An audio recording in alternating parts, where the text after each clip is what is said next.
Corn's dying. Towns are drying up.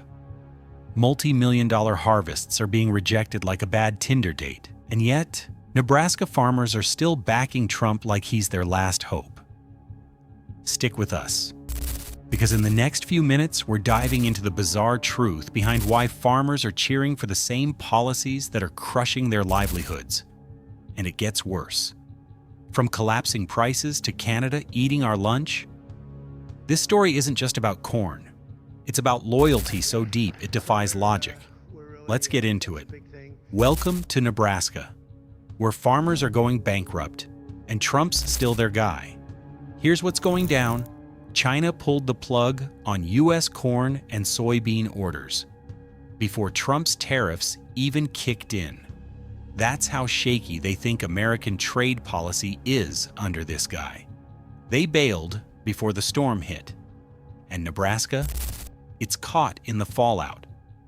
Corn prices have collapsed to $3.50 a bushel, the lowest in nearly a decade. Not enough to cover fuel, fertilizer, or the coffee it takes just to get through harvest. Meanwhile, the USDA, instead of helping, cancels local food purchasing programs. So while tribal elders, food banks, and senior centers in Nebraska counties lose meals, farmers are still told to trust the process. Spoiler, the process is a meat grinder. Over 2 million tons of U.S. corn got rejected by importers and rerouted back to New Orleans. Like a bad Amazon return. And here's the shocking part. Before we continue, click subscribe below. We don't sugarcoat, we don't protect politicians, we expose what others won't. Multi-million-dollar contracts, worthless overnight. Across Nebraska, harvesters sit idle. Because harvesting your corn now, that's like paying to bleed. Fields near Hastings and Columbus are turning into massive grain graveyards. Cracked kernels just lying there, soaking up the rain. And here's the kicker. These same farmers are still out here defending Trump, the guy who lit the match and walked away. It's not just loyalty. It's political identity tattooed so deep that not even a freight train of debt can scrape it off. Meanwhile, Canada, yes, Canada, is quietly cornering the global corn market. While Nebraska's silos overflow with grain nobody wants, Canadian exporters are shaking hands with Japan, South Korea, even the EU, and walking away with cash. Why? Because Canada's playing smart, and Nebraska's playing Trump. But we're just getting started. The real pain? It's in the shipping fees, pesticide tests, rejected cargoes, and clogged barges. So stick around, because the numbers get worse, the irony gets thicker, and the next punchline is another foreclosure. Let's talk about what's choking Nebraska's corn exports harder than a rusted combine in January. Tariffs. Trump's brilliant move? Slap new fees, up to $1.5 million per trip, on Chinese-built cargo ships. Why? Because nothing says, support the heartland, like jacking up the cost of moving your goods out of the heartland. Shipping corn down the Mississippi now costs about 25% more. That's a $930 million a year body slam to the U.S. export industry. And Nebraska farmers? They're footing the bill and still saying, "Thank you, sir, may I have another?" Meanwhile, container rates from Asia have gone full psycho. By February, freight jumped to nearly $5,000 per FEU, double the post-COVID norm. But wait, there's more. Pesticide testing fees. On March 14, 2025, Trump's USDA jacked up grain residue testing from $57 to $81 per sample.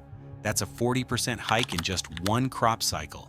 Every Nebraska corn lot now needs this little green certificate, or it risks getting turned around mid-ocean like last week's bad Tinder date.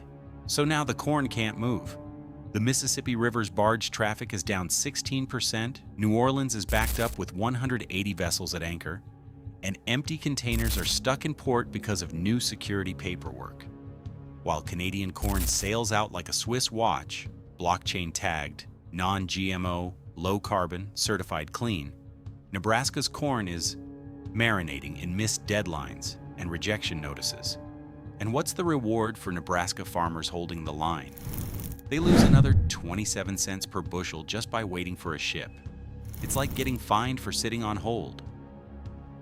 But somehow, they're still showing up to Trump rallies in Omaha, hooting and hollering like the guy didn't just stomp on their crop with steel-toed tariffs. This isn't just economic pain. It's economic loyalty hazing. Meanwhile, the world moves on. Here's where the story turns from tragic to just plain absurd. In February 2025, Mexico officially banned GMO corn imports and went all in on clean plus green plus carbon-traced grain. You'd think that would light a fire under Washington, but no. Trump doubled down, and now 92% of U.S. corn acres, including nearly every field from Lincoln to Grand Island, are GMO. So Mexico crossed us off the shopping list, then Asia followed, and Europe. It's like Nebraska's corn got ghosted by half the planet. Not because it's bad corn, but because we won't put a green label on it. Canada, though? They saw the writing on the silo. With their Prairie Trace blockchain, every Canadian corn shipment comes with a virtual passport. Non-GMO, low carbon, zero glyphosate. Basically, it's whole foods for livestock. That green seal of approval let Canada lock in billion-dollar deals with Japan, South Korea, and the EU, while Nebraska's exports sat in quarantine. The market responded instantly.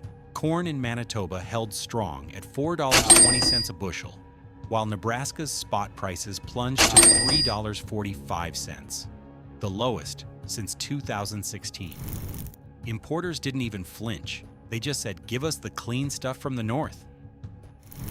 And Nebraska? Out of luck, out of pocket, out of options. But hey, at least they've got those Trump yard signs to keep them warm. Picture this: Shelby County, Nebraska, surrounded by corn, tons of it, and not a single buyer in sight. According to Reuters, unsold corn stocks in the U.S. just hit a 6-year high. The USDA says over 2.5 billion bushels, that's 68 million tons, will still be baking in silos by the end of September. In Cedar Rapids, the cash bid for corn, just $3.74 a bushel for September delivery. Meanwhile, the cost to grow it in Iowa and Nebraska, $165.75 per acre. That's a losing game, and farmers know it. Some Nebraska households are hoarding 90% of their harvest because selling now just digs the debt hole deeper. Others, listing John Deere 660 combines on Craigslist, or driving Uber at night just to keep the lights on in the barn. But here's the kicker: in town halls and cafes, they're still blaming woke policies for their misery, as if pronouns made the corn rot in the field. It's not just a money problem, it's an identity problem. And the economy under the corn?